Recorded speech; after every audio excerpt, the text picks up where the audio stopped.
En plein réseautage, quelqu'un m'accoste et me demande si je veux savoir ce que mon corps dit.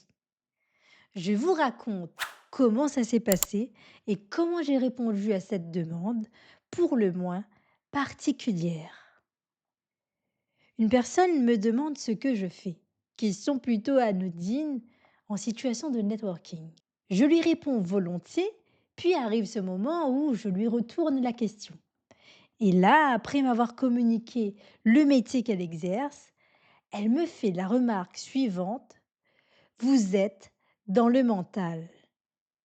À ce moment-là, j'ai très peu d'éléments pour comprendre ce qui l'amène à faire une telle affirmation.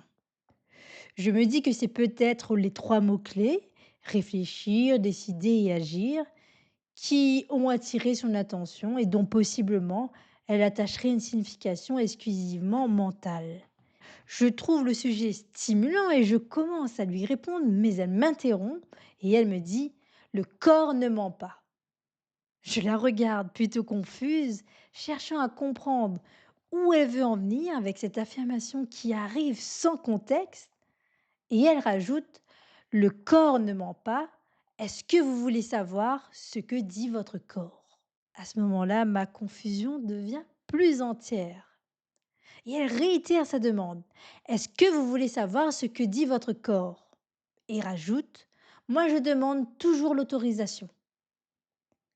Et je lui fais part de ma confusion. Je lui dis: je ne comprends pas.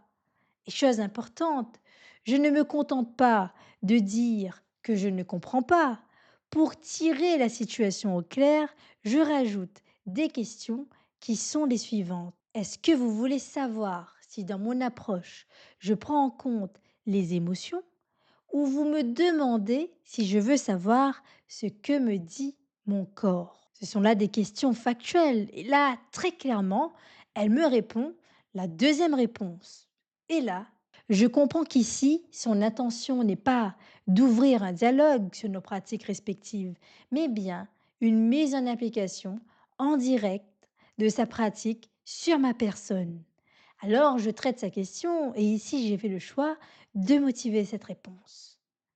Nous ne nous connaissons pas, il y a d'autres personnes autour de nous, il n'y a actuellement pas de sécurité psychologique, non. Réponse qu'elle réceptionne avec un certain mouvement de recul, mais dont elle réceptionne avec compréhension. Et je lui fais part avec sincérité et sans animosité que j'ai eu du mal à comprendre ce qu'elle recherchait et que pour moi, la demande était abrupte. La tension qui s'était installée retombe. Par la suite, elle m'annonce qu'elle considère que toutes les pratiques sont intéressantes. Puis on a pu échanger encore un peu. Et lorsque nous nous sommes quittés en bons termes. Ce que j'ai retenu de cet échange. Ici, j'ai fait le choix d'ouvrir la discussion pour chercher à comprendre et à préserver la relation. Cependant, je suis consciente qu'il y a des situations où il vaut mieux mettre le plus rapidement fin à l'échange. Une question qui peut aider au moment où la situation se présente: est-ce dangereux ou est-ce inconfortable? Dans ce cas-ci, j'ai jugé que c'était inconfortable, mais potentiellement gérable. Toutefois, en cas de doute, il est parfois préférable d'opter pour une sortie plus directe, peut-être même maladroite, plutôt que de subir quelque chose dont on ne souhaite pas vivre et dont on ne comprend pas le pourquoi.